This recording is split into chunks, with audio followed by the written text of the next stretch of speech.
just fell into it. Yeah. I mean, I had no sort of designs of making any sort of, persona, or I just turned up. Thing is, for me, I've been lucky because I just turn up and play what I like, and then I've been lucky that people like. There's a lot of DJs that sort of try and chase the sound, and try and appeal to and follow whatever,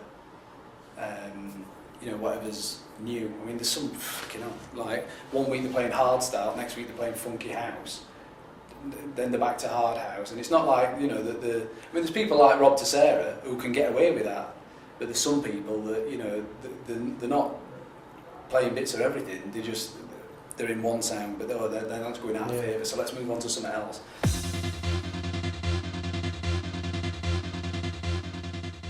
I don't know. But I mean, again, like the Insomniacs thing, I were booked to play the closing set, and I think I was the only person to, apart from the Tidy Boys, to do 2 sets at a weekender as well. Because Steve Thomas cancelled for some reason, so I stepped in for Steve Thomas on the Saturday night, and I played Saturday night and then the last set on the Sunday.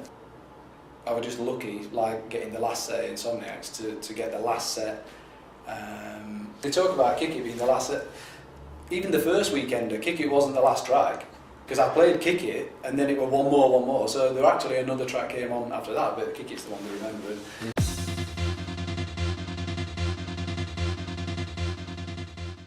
I'm just having like sort of strange realisations. Like I played at Parlez-Vous last year, and I played the set, good gig.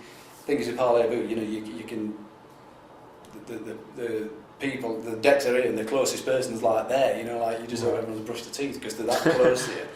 And just when I got to end of the set, someone, I can't remember who was playing after me, they came in and I unplugged my headphones, and I actually stood and looked at the jack. Like I thought, fucking hell, I'm never going to play here again. It's just like a bizarre thing. Because every other gig, like you never think, oh, I'm never going to play here again, because you always know that there's a chance that you will. But then it must have been the end of 2010, and I knew what gigs I were doing in 2011. I thought, this is it, I'm never going to stand behind these decks ever again. Like on New Year's Eve, I took some out of the CD wallet, and I was like, fucking hell. Like, if I play this now, I'm only ever going to be able to play it one more time.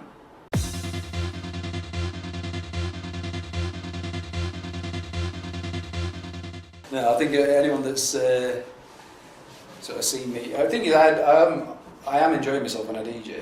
But as for a crowd pleaser, I think I'm probably the worst crowd pleaser that there is. But having said that, I grew up watching E&M, Tony DeVee, Steve Thomas.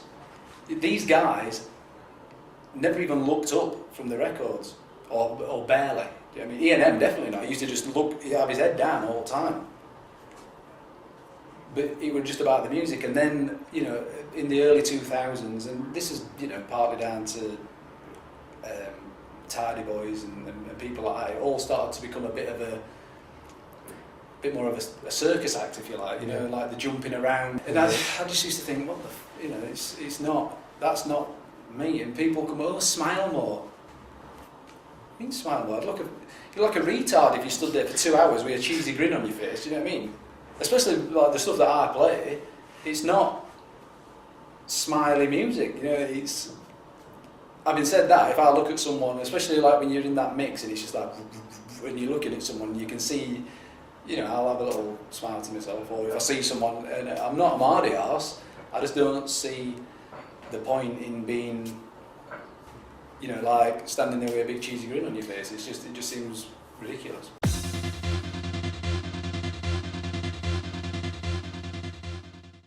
Yeah, about middle of 2010, I just thought I'm definitely going to step out of it. And then the new business ventures that I've got going on, they just need so much focus. And doing gigs on a Saturday night, getting in at 9 o'clock on a Sunday morning, catching a couple of hours sleep, and then I'm up at 5:30 on a Monday morning.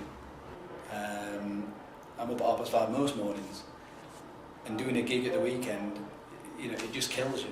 You might get up Monday, you might get up Tuesday, but by Wednesday you're dead. And I just thought, I've got to I could have kept doing both, you know. I mean, like now, this last year where I've done 6 gigs, I could have just kept doing 6 gigs a year. But for me, it's a little bit like when I bought the 1210s and I just threw myself in and thought, you know, if you're going to do it right. The DJing, I feel like I've done everything I can do.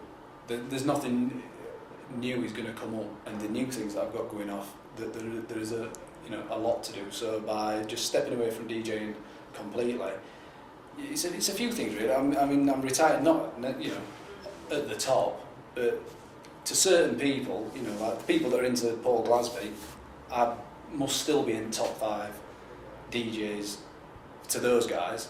You know, people that aren't into Paul Glazby never cared anyways, do you know what I mean? So I was never in their top 5, but I would like to think I'm still there or thereabouts.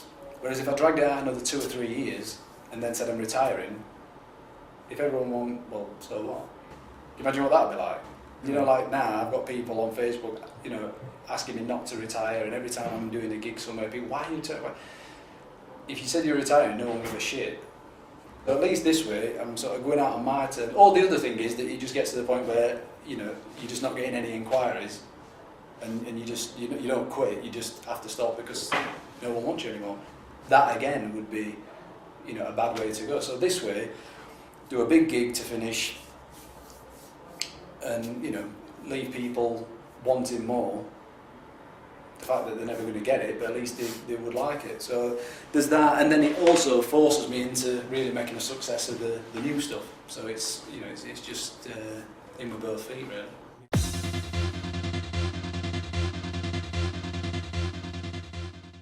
Yeah, because like I said earlier on, you know, nearly half of my life has been DJing, and then to walk away from it, it is a big deal. But I've got so much to look forward to, so much positive stuff coming up that it makes it easier to. And like I said, you know, when you weigh up all the the alternatives, carry on for a bit longer, and then things fading out anyway.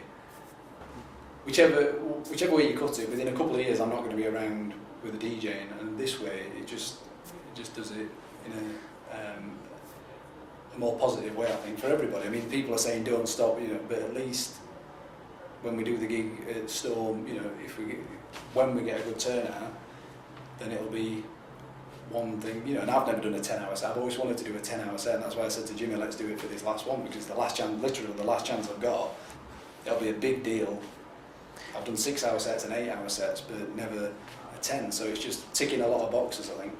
And this is another thing as well, with, you know, there's so many people want to be in the position that I'm in, or, you know, any of people in my situation. There's so many people want to be in that position. For me to keep doing it, obviously when I've gone, things are going to, you know, there'll be bookings that I would have got that other people are going to get, and I think the people that have really, you know, got that sort of that passion and want to move on, it's only fair really that they get the chance to. I'm not saying that my with me not being around it's going to create this massive sort of chasm, but there will be gigs that certain DJs that I can think of will get because I'm not around anymore, and that means that the smaller gigs maybe that they were doing, or the sets earlier on in the night that they were doing, because they've moved on a bit, someone else then comes in. So it's, you know, if these guys really want it that much, then let them. It's definitely time. I mean, you know, I've got a June this year, and there's a little Glazby arriving. So that's another thing. You know, I've got friends that are DJs that they don't see the kids on a weekend because they'll be DJing on a Friday night, or, you know, or maybe not now, but they would have been DJing on a Friday night. They're in bed until mid-afternoon on a Saturday, a couple of hours, then they're off somewhere else, and it's no way really, I don't think, you know, to bring up kids. So I always wanted to try and be out of it by the time kids were around.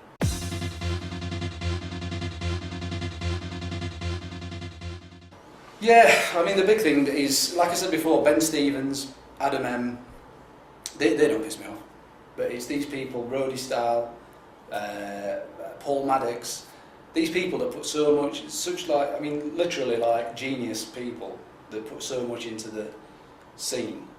And then, I mean, you've got fucking idiots like, God, I can't remember his name, I tried to block it out. Looks like Dracula's butler. Everyone calls him Dolphin Head. But whatever his name is anyway, people like that get the, you know, the profile and just stuff, you know, the success that I don't think that they, I mean, it's not for me to say if they deserve it or not, but I just think that if they're a bit more of a fair balance when it comes to the talent and the effort that people put in, and then what they get out of it, do you know what I mean? That's what fucks me off about the scene.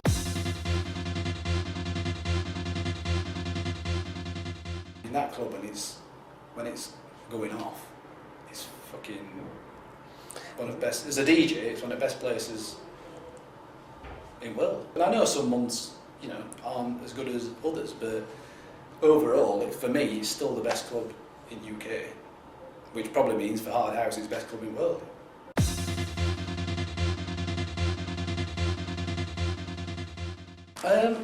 Well, yeah, it's probably took a bit out of me because obviously having to do last set or towards the end of night every time. You know, if I'm DJing in London, I finish at 6, it means I don't get home until 9. I mean, there's been a lot of times, you know, falling asleep on motorway at 90 miles an hour is not the best thing, and it definitely gets adrenaline pumping. But yeah, I mean, a lot of what I've learned over the last few years about sort of stress and the need for sleep, I've definitely not done myself any favours by missing the sleep that I've missed. I mean, the wrinkles and the grey hair, it's you know, this life, it sort of does come at a cost.